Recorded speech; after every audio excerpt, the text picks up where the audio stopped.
All right, well, it opens with He's not like the others, Matt. he's not. Yes, cuz He doesn't give any his high school shits. graduation, everybody's lined up Sitting up straight. sitting up straight, and he's leaning back.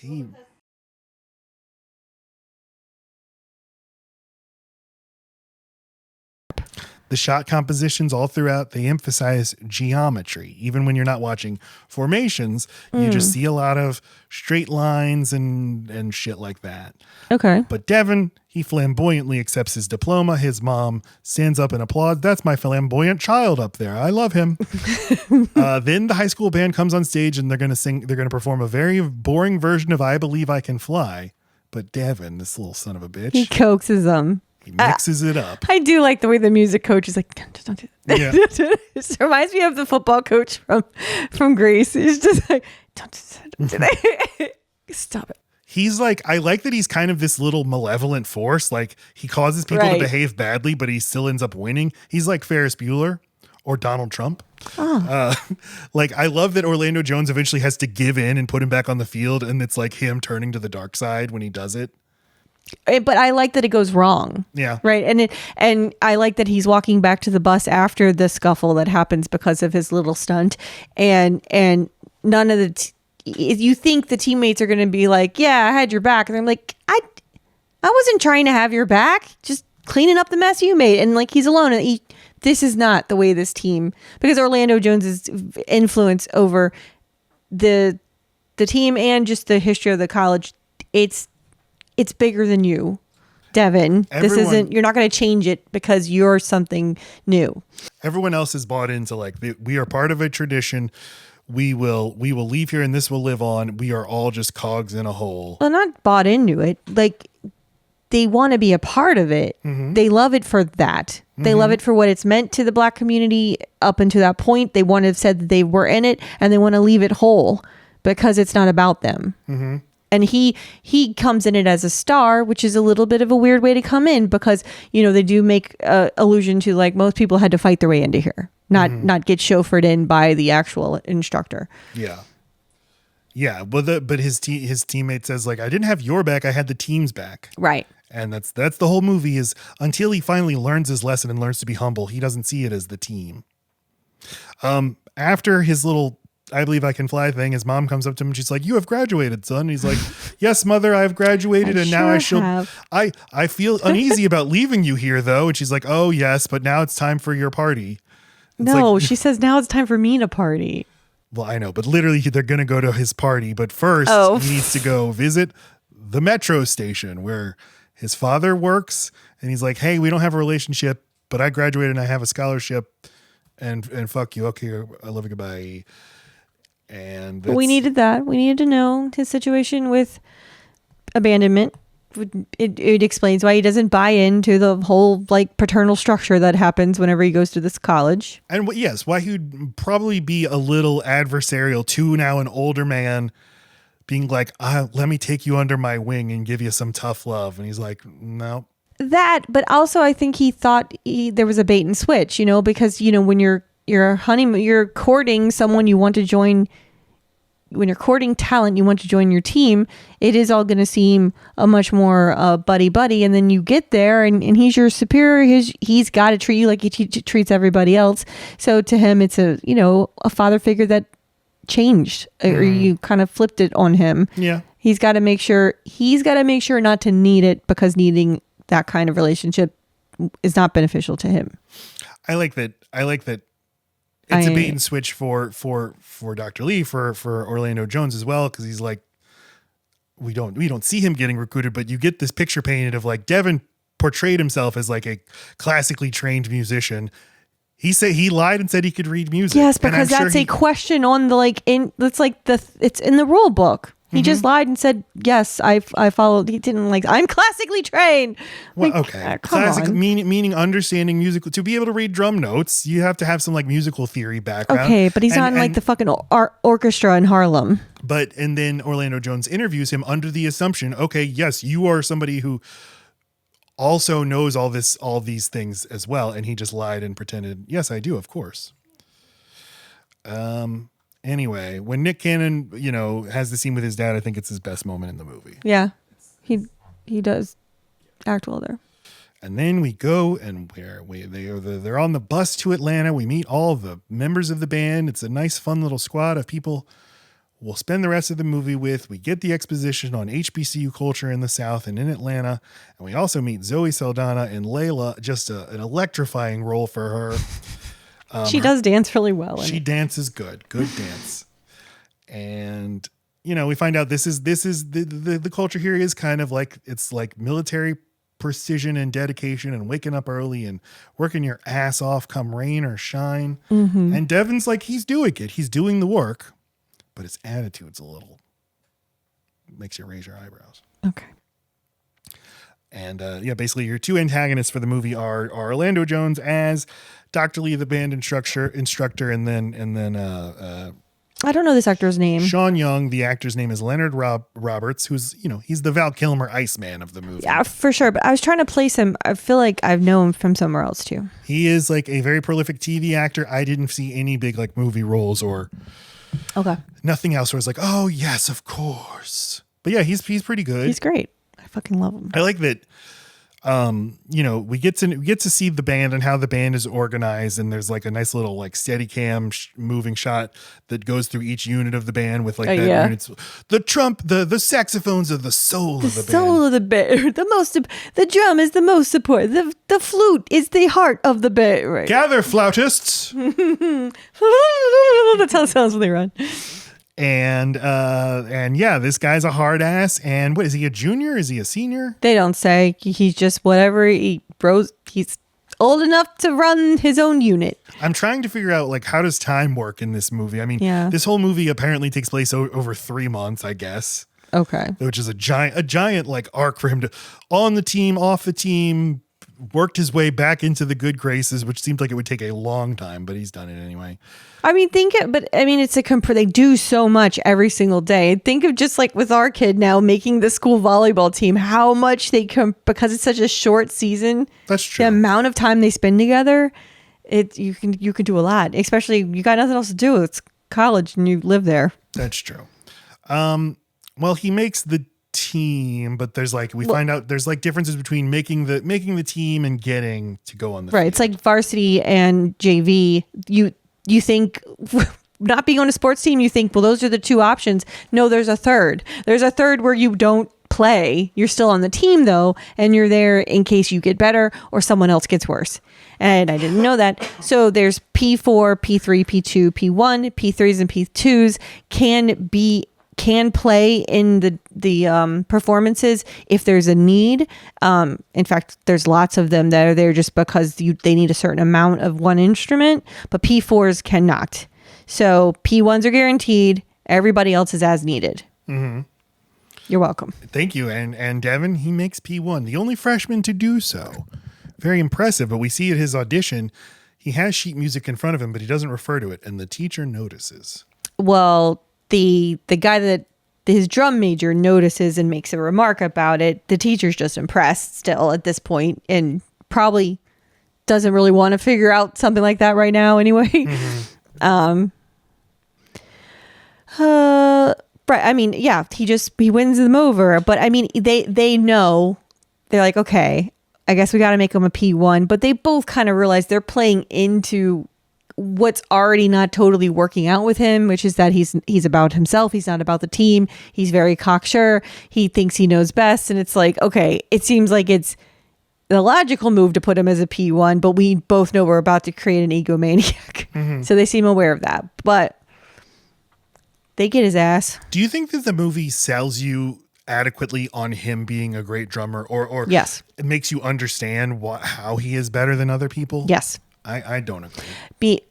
Because they let you know whenever something is complicated. They let you know how long they think it's going to take someone of that skill level to learn a routine.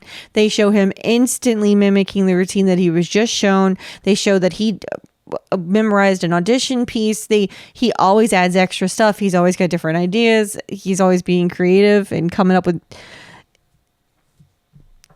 He's a lot. And I don't know. I totally am sold on it. I don't think that the movie does enough to help you understand like what he can do that others can't. I feel like just looking, it's one of those things where you're looking at his hands and you're like, oh yeah, no, I can't do that. Maybe because you do understand drumming and you are a musician, you feel like you're seeing too much of what you can do and not enough of what you can't. I think it's more like, I don't know, everyone seems good. They're all but they're good not here. showing, but they're not. Well, sure. So but there's different skill levels, right? Like I can look at this drum, I can read this music, I can do this, I can perform a whole piece because I can rehearse it and I'm going to be good at it. Can I do it when I'm not looking at my drum? Can I do it when I'm not looking at my drum and I'm walking? Can I do it when I'm not looking at my drum and I'm walking and I'm in the pressure of someone staring right back at me, right? So they're mimicking what it's like to really be on the field when the drum major goes and individually plays on their drum to see who can keep up with him and not be distracted. They can all skillfully do the thing, but can they do it plus the other elements? So I do think that the movie takes the time to show you, yes, each of these people are good, but what breaks them? Where's their breaking point? And that's the distinction. All the other snare drummers seem like they're doing fine. I'm telling you the exact point where they show the difference. When the guy plays on each of their drum. But that's at the basically at the very beginning of so what? Them training. I guess it's stupid, but like if there's just one scene where Orlando Jones is like, we haven't had something like this since, or I don't know, if they just put it in some sort of context of what he brings that we were missing. Okay, but he's the first freshman to have ever made a P1. Does that not say something? He's the first freshman to ever. I want to understand it.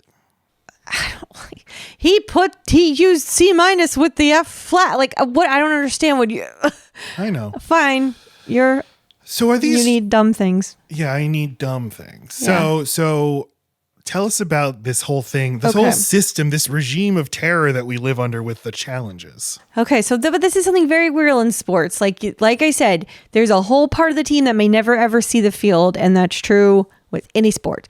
Especially, it is just a honor to make the team. It does not mean you get any time. And if you feel like you've been unjustly, or maybe there's so many musicians and they each have a leader, sure, but if you feel like between you and another person who might be a level above you, that you should be swapped, I should be a P2, that person should be a P3, but they only need so many bass drummers. They need, for instance, this one, they need 4 bass drummers at P2 level to do this specific performance they're going to do, which is why you can only challenge a musician. But what is right the challenge? Before? Okay, so you call out whichever one you think you're better than, and you go right in front of the coaches and you perform the exact routine and show that you are better on the basis of the challenge. And then in this instance, he was challenged on choreography and musicianship or something. I don't remember, but you have to say, I'm better in these 2 areas. Watch me do it. And then I'm better in the areas of drumming, being the drummer. Yeah, I asked Wade, our friend Wade, who was in the band in high school and college, and is this challenge? Because I asked, have you seen Drumline? He said not since high school. It was like, well, I assume your life was just like this movie, but this challenge thing, this can't be real. I mean, what kind of morale do you have? This is like so medieval. Like, we'll have a duel. I'll push you off your horse, and then I get to kill you and replace you and marry your wife. Like everybody would just be miserable the whole time. But everyone is. But it's so that no one can rest on their laurels. And he was one of 4 bassists. He got picked because of some personal thing between the 2 of them. But he had a 1 in 4 shot of being picked. He might not have ever gotten picked. And some people don't.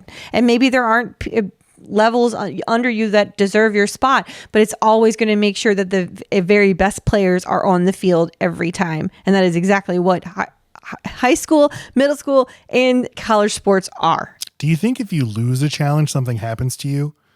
If you unsuccessfully you become what someone? The person was. No, but if you are the one who initiates the challenge. That's interesting. Well, I mean, you're already going to piss off the person you're challenging. So it just depends on if you're a sociopath or not. And I'm sure it's embarrassing to do it twice in one season, right? So I would hope you're just going to... You don't want to piss off the coach or, the instructor. You don't want to piss off the people. These people are serious. So, I guess a crazy person could be like, I challenge everyone every time. That's what I think would happen. No, it wouldn't. Everybody would just you're wasting people's time. Mm-hmm. This is a very serious situation. I don't think you do it unless you're sure. And if you're wrong, you're wrong. But I don't think you would try to do it again unless you were really, really sure the next time. Otherwise, you get a reputation as someone who's wasting time. And you're going to get demoted. So Jason loses the battle. Oh, I'm talking a lot about fucking militarized structure and why it's good. Jason, he loses the battle because he doesn't have the choreography down. And I like that it's communicated to us by Orlando Jones just whispering very compassionately into his ear. We don't hear what he says, but we get it. But it's not the end of the world for Jason. He understands there's ups and there's downs and, just an opportunity to improve every day. Okay. That really wasn't in the script, but you felt it. All right. So now it's our first performance. All the freshmen are going to all the freshmen are going to perform for the very first time on the field. And because Devin is a P1, he's front and center. And, he's hyped, he's nervous, it's cool, whatever. But he is still not towing the line with respect how the hierarchy works here. It's like this for a reason. And he says this shitty thing to the drum major he's been having trouble with the whole time. And he says, at least I don't have some whack drum solo. And Sean is like, oh, okay, it's yours. And he's like, what? And I mean, Sean's very confident that that's going to not totally blow up in his face and that Devin's going to choke. So you don't know what's going to happen because it's a drum solo. It's at the end. So it's they do the whole routine. It's very impressive. A lot of formations. I love looking at this stuff. But it comes time to the solo and he misses his cue. And then he freezes. Well, he totally misses when he was supposed to go in. And then it is not. No, it's a choice he's making. He's too nervous to do it. He does exactly what Sean said he would do. Yes, Matt. Yes. But that's not him missing the cue musically. Oh my God, Matt. He misses the spot where he was supposed to go in. Sean signals to him that he missed it. That's when Sean realizes, oh, this is not a him missing it. This is him not doing it. Okay. So sorry, I picked the wrong fucking term. Oh my God. So Sean goes in and does it, and then that really gets under Nick Cannon's skin. So then he starts doing it from behind him, and then he walks up and starts doing it from beside him, and then just to really fuck with him, Nick Cannon then goes in front of him and does the solo. But to finish it off, he does kneel down, which shows some kind of humility, right? So that Sean can be seen behind him, both doing it. It's very impressive. It looks like it was choreographed. And just so you know, the side plot of the principal of the college. No, he's the university president. That's that. He needs the college to get back to winning the BET Classic, and they have not, because though he's very skilled, the instructor of the band is all about the music and the classics and then the skill and them getting an education, all this. And it leads to some boring music choices. But when he sees Sean and Devin up to this drumming battle thing, he's just like, yes, you finally listened to me. This is amazing. Put him in everything. He wants the band to be more populist. Because he's like, Orlando Jones, you're kind of new. Your predecessor, he got the game more. This is about engaging our alumni base. When they're having fun at the games, when they're getting into it, they write those checks. Right. You're all about the more, you're just more boring. Yeah, your kids are learning more about music and theory and stuff, whatever, jack off motion. Get the people back on our side, get the checks written. And then that's what our actual job here is. You think the job is educating young people? No, it's about getting donations. There's politics and everything. Yes. So weirdly, you think Sean and Devin are going to come off the field and Sean's going to be mad, but he seems fine. He's even kind of smiling at how it kind of went, but he sees the look on Dr. Lee's face and I think he realizes, oh shit. It's an interesting little dynamic. It is, because I forgot that this even happened, and I'll always remember I'm mad at Nick Cannon every time, but Sean, even, Dr. Lee is mad. He's like, what the fuck was that? And even worse, the president of the school, Yeah. Okay. Is President, like, is like, college. yeah, you finally listened to me. You did it. So like now it's going to get baked in. And like now you're really pissing him off because he didn't want to do something like this. And now you've shown him that we can. And so I'm mad that you didn't tell me you were going to do this. And you made it about you. And Sean is like, look, it was a misunderstanding. Like he took the responsibility, which he did not have to do that. He could have thrown Nick Cannon under the bus, and then Nick just let him do it. And then Dr. Lee makes him go polish the drums, which is a punishment that Sean had. I mean, that Nick Cannon's character had gotten before. And in my memory, I'm like, oh, and that's when he goes and polishes the drums with him together and they become best friends and he teaches them to read music. Nope. That's what I wrote in my head. And I'm like, no, Nick Cannon, no. No, instead he's like, haha, stupid. Right. It's like you could have nipped this shit in the bud, man. You said fucking slow mouth kissing with Christian Zoe. Yeah, I think Sean takes the drum major role very seriously, and it's like, if the guy went rogue, it's my responsibility. I'm responsible. It's also kind of a power move of like, no, he doesn't matter. This is on me, coach. This is on me. I didn't take it like that. I took it as him owning up to the fact that at the very last minute before they left the tunnel, Matt, you knew I would not want to look at this. At the very last minute before they exited the tunnel, he was like, you take my solo. I mean, it was his fault. He did cause confusion with that. Okay. God damn it. Okay, so now Matt has a kissing photo on because no matter how many times I tell him I don't want to see kissing pictures in front of my face for 10 minutes at a time, he does it and then pretends I'm the problem. So this is a fun little thing that we do. Remember when Pierce Brosnan kissed that woman in GoldenEye? Oh, yes, God. And you just went, sick. Because he does it so deep. He does it so hard. I can smell them. This right here between Cannon and Saldana, not a deep kiss, I would say. I found it deep. Intimate in a way I didn't expect. I suppose.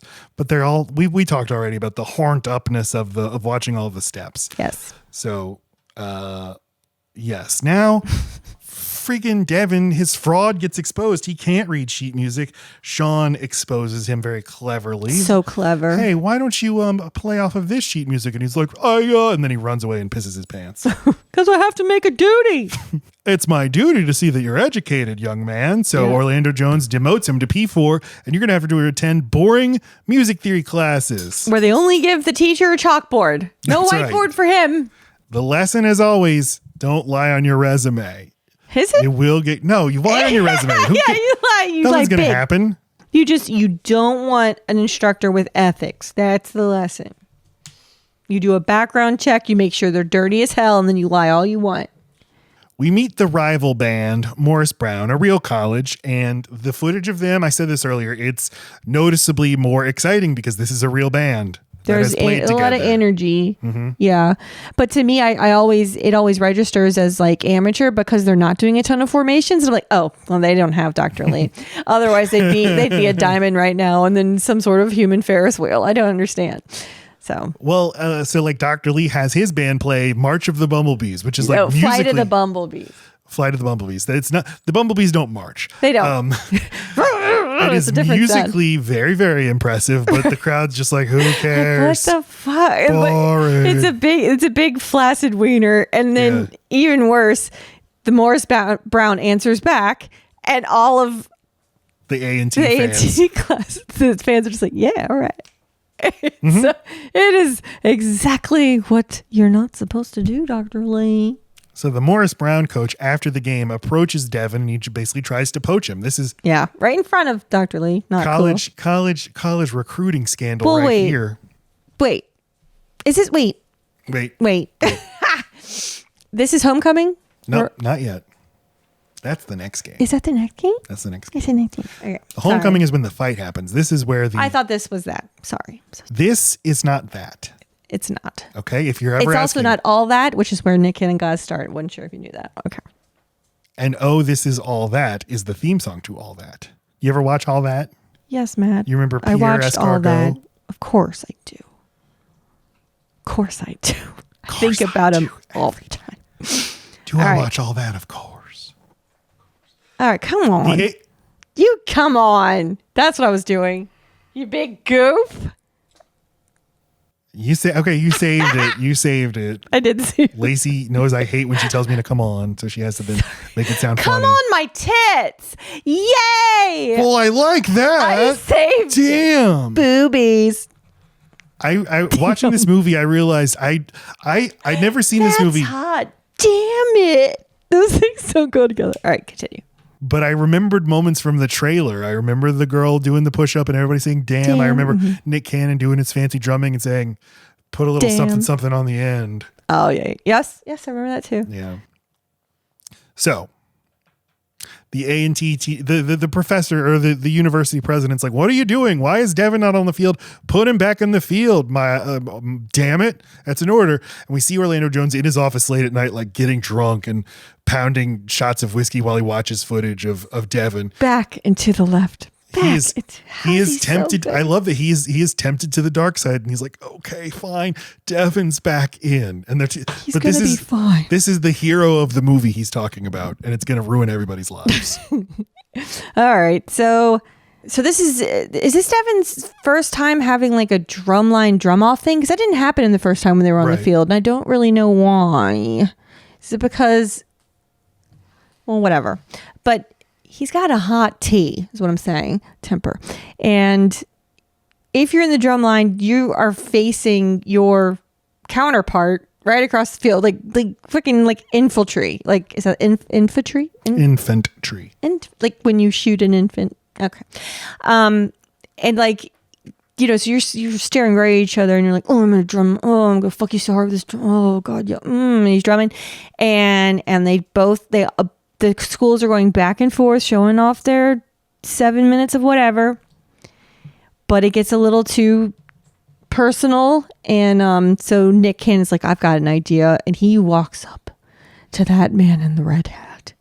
And he takes his sticks and he drums on that man's drum, touches it with his own stick. You don't do that. You didn't even wash off his stick first. Put stick to skin. Right on it. And that man, he struck Nick Cannon. And then it was a brawl. And it turns into a brawl. And for a moment you think, oh, what a story. They're not gonna be mad at each other for that. But that's when you realize, like, no, Nick, fuck, you're poisoning this shit. Okay, this is not what we do. This is not prestigious. We're gonna be on the news now for the wrong reasons. And so he, immediately, like, you're off the fucking. He doesn't kick him off the team yet, does he? Is this when he kicks him off the team? Yep. Yeah. Okay. And this is when he was supposed to be introduced to the parents of his girlfriend. And after he did that, he started that fight. She pretended she didn't know him. So he's really down and out. She's nervous to introduce him to her parents. And then they're like, who is that young hooligan out on the field? And she's like, I don't know that man. And none of that happened, Matt. What cut did I watch? The boring one. All right. So Devin is, like, this is just not going how he thought it is. He's in classes he doesn't want to be in. He's not in the band anymore. He's not talking to his girlfriend because he didn't take any responsibility for the fight he caused and he got mad at her, which, flipperoo. Okay, maybe look at yourself. And in this downtime, he takes the Morris Brown director up on his offer to talk. And so these men can only meet at night. They can only meet on the field, apparently. So he goes and he stops by a practice and he has like a talk with him about what would you might be interested in me joining your program next year. And the director's like, I think we could make that happen. Let me look into the financial aid part of that for you. And, like that part's key because the scholarship people, the school has them by the balls. And then the directors of those departments, they can be unethical. They can, I'm sure lots of things get done to students that have undue power over them, especially when the scholarship was like so important, or your family that you got to go to college or any of that stuff. And it's just, he doesn't appreciate Dr. Lee, and that Dr. Lee used to work for this other director and clearly has disgust for him. None of that, you don't know why that is. And you don't know to appreciate the director you have until you get a sense of what it could be like with a less a less ethical man. But I'm getting ahead of myself. So anyway, this guy blows smoke up his ass. Like, yeah, let me check it out, young man. Let's see what I can do for you. That's all. So we don't know what's going to happen there. The movie doesn't really get into like, it shows Devin appears to be like taking school seriously, at least like he's doing his like there's like in reality for scholarship athletes and scholarship musicians and stuff, like life is hell. There's no actual time to go to class, but everything relies on you getting grades so that you can continue doing the thing that the school is, you know, paying you to do via scholarship. Right. And life is hell. And it's way worse for athletes, but it's bad for the musicians as well, and bad for everybody. Well, I mean, if they get training as they show it, then they're athletes too. I mean, they're marching and slinging around gigantic instruments as they dance and play the instruments beautifully. I mean, that's athletic. It just isn't called a sport. Did I miss something on this scene? Well, he basically then goes right back to the rival school, and he's like, "I'm ready to talk." And then he's what do you mean goes right back? I just said this part. I don't understand. He goes and meets with him one night, and then he says, "Go think about it and come back to me." So he goes back and he's like, "Yes, I want to come here." And he lays out all the great things. You're going to be up in a skybox at the BET Classic, and I'm going to get you a job for the summer. Yes. Yeah. And so, hey, listen, I scratch your back. Tell me what spill the tea on Dr. Lee. And I feel his heart sink here. I've been here before. This like too good to be true offer, and then the reality happens with it. So it's like, I'm going to do all this. I'm such a nice person. Everything you want out of the band you're in is what I have over here. We're relaxed. We don't care. You don't read music. You want to be treated like a star. I want you to be a star. We need a star. We're not about the band. We're about the BET class. You know, it's like, it's everything he was hoping A&M was going to be. But of course it's too good to be true. That doesn't make sense. You can't run a program like that. Why would all of these hundreds of musicians work that hard so that there could be one star? It's stupid. It doesn't make sense. This guy is clearly selling him something that he can't provide. And it turns out all he really wants is to know what Dr. Lee is going to do for the BET Classic specifically, not spill any dirt on him specifically. They worked together 6 years. He knows all about Dr. Lee. He just wants to beat him for the 4th year in a row at the BET Classic. That's it. And like, that hasn't even been discussed. Well, Nick Cannon truly does not know, but he's completely taken aback, completely surprised, and realizes all in that moment, like, fuck, okay, this does not feel good. This is not what I want. I don't want to be doing hard work and learning under this guy. It's a really nice moment, because it's like he realizes, I fucked up. I had something really good, and now I need to go earn back that if I can, just by helping out. Yes. Rejects the offer. Yeah, completely. You know, and doesn't even. And I'm thinking like, oh no, he's gonna be mad at you, Nick Cannon. No. But he's a brave boy, and he just goes back to doing schoolwork, and you know, he has like a lonely phone call with his mom, and he's clearly feeling alone, but he just kind of keeps moving on. But he gets a box of cassette tapes from his dad, because he had no relationship with his dad. His dad didn't even know he existed, or he might have known but didn't know him when he was right in front of him. But he did say, I have a full scholarship. This is my name, and I'm going here for college. And this is also where his dad went. I think, right? I don't know about that. No, he's also going to be a drummer. His dad was a drummer. Okay. And his dad sends him this box of tapes that even has his dad's own band on there. And it's a bunch of just inspirational drumming music that is classic, is about musicianship, but it's funky, because his dad grew up in the 70s, or was a musician in the 70s.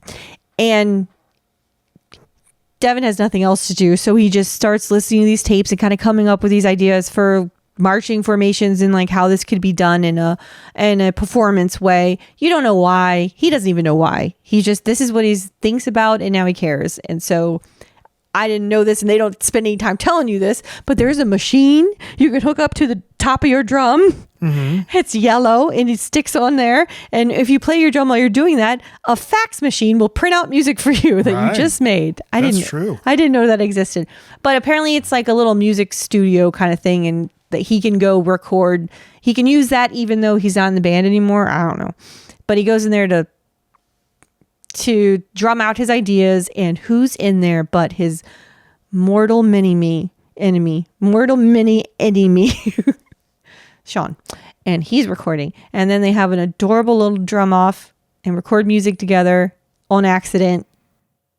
And they should passionately kiss like Saldana. But they point sticks at each other. Instead, they point sticks at each other. They're wieners. Yes. Do you feel this right now? Yeah. I think that's so cute. I love how alike they are. They look at, I like that Sean then looks at the printout, and now he's the more technical, more educated one. He's like, oh, now I have like paper proof of what you're capable of. And like that sort of wins him over to Nick Cannon. Like, yeah, I knew you were talented, but now here it is on paper and I can't argue with it. So I want to help you now. Right. Take you under my wing, teach you how to read music. Well, don't you think he was also kind of softened by the fact that Nick Cannon's in there at all? That he still has this on his mind, that he still wants to record something, and like he's got the music in and he's got to let it out. But this is a major issue I have, or just it's thing that I think is missing from the movie is how Devin feels about music and drumming. It never there's like the only time they get near it is earlier in the movie when his white roommate is like, I came to this school because I grew up in this neighborhood. I love the A&T band. It means everything to me. Mm-hmm. That's why I want to be here. And Nick Cannon's just like, I feel that. That's it. Like, I just like a little, like, what does drumming mean to you? How does it make you feel, or why do you do it? What drives you? I feel like that is the connection he has to his dad. His dad's been on his mind ever since he's never left it. He does not know his dad, but he knows his dad was a drummer so good that he made a sort of career out of it. And so for him to do it at all, it's got to be about that. So, I mean... But there's a part of him that's detached from it and hates it too because of that. So what you should be feeling right here is like, he's always been good at drumming, but he was like, it's just what I'm good at. I don't give a shit. It could be anything else, but now I'm falling in love with the art and the craft of the thing, but I don't feel that. He's taking it more seriously and taking the idea of doing something as a team more seriously, like imagining things not as something that what it would sound like while I'm doing it alone, but what would this look like if that's how I take it. Yes. And in part because this movie's already too long, 2 hours. 2 hours seems long for this kind of movie. You could lose like 35 minutes and then spend more time right here because all of this growth happens in a 35-second montage. Yes, it is a fast-ass fucking montage. Of him like, see, now he's learning to be more conservative and traditional, and now he's cleaned up and he's going to class and he's paying attention in music class and he's being nicer to his friends and stuff. And if we just got to spend more time in here, I think I would feel it more. Well, he got a little bit of love from his dad just when he was needing it, and that gave him a second wind. And not that his dad deserves to have that role, but it did do that for him. Yeah. There's this very bizarre subplot that only happens in 2 scenes where one of their friends is pledging for a fraternity but keeps it secret, and then they find out and it's a bunch of hooded druids in like the quad with like, torches and stuff, and they make them like fuck a turtle and drink each other's blood. Fraternities are fucked up, man. They are so fucked up. But yeah, why? I don't understand. This is part of the movie. It's just it barely. I can't even say that it serves a comic role, and it's all just to build that there's 2 characters in the band that like each other, and so they kiss. Wow, like who cares? It's all building toward the BET Big Southern Classic, a fictional thing in which people pay to go watch bands. Oh, it's got nothing to do with BET the magazine? Well, or the channel? Yes, but this doesn't actually exist. It doesn't? No. Then why I don't believe so. I've heard of this. From this movie. Wait, but what do you mean you don't think so? Why didn't you just are guessing it doesn't exist? There's a BET something like this. Oh, look, Honda bought it. The Honda Battle of the Bands is an annual marching band exhibition of HBCUs sponsored by Honda. It took place in Atlanta from 2003 to 2022. Oh, okay. But it was always called the Honda? Yeah, that doesn't have much of a ring to it. Maybe BET was like a spot. What am I trying to say? Like McDonald's and Close Encounters. Yeah. Well, like, it looks like it started in 2003, the year after. Oh, wow. Drumline. Did this start because of Drumline? That's amazing. Huh. I love it. Honda's like, there's something to this. Okay, but I swear there's a BET something, and maybe I'm thinking of like an awards, maybe. Well, there's the BET Awards. I know that, but I thought there was something to do with sports. Once again, this is not that. Damn it. Damn it. So, I mean, I think it's interesting. It's nice that Devin now, he's like, he doesn't actually hope to, or he seems like he wants to get on next year. He wants to be a member of the band next year. And he's playing the long game, and he's being a good team player. Right. He just wants to be an adjacent part of it. There's the fucking scene that it's mandatory in a sports movie where he goes into the empty arena and he's like, oh, wow. I know. Wow. Every time I'm like, okay. Oh, the Georgia Dome. The freshly painted Chick-fil-A lawn. over there. Wow. Matt Ryan will one day hurt his shoulder here. Wow. You know, it's interesting. Like he kind of is a little autobiographical real quick here for Nick Cannon, because he shows interest in the background part. Like he didn't just want to be on the show. He wanted to be a comic writer. He wanted to add something to the success of the show other than just his front facing talent. And so he's showing interest in like wanting to be more of a organizer or an arranger, help Dr. Lee in the future come up with performance ideas. Mm-hmm. But in the whole time, the whole movie, he's just as into like the performance and the showmanship of stuff as he is to the beats. I don't know what to say. He likes the sticking, and I love it too.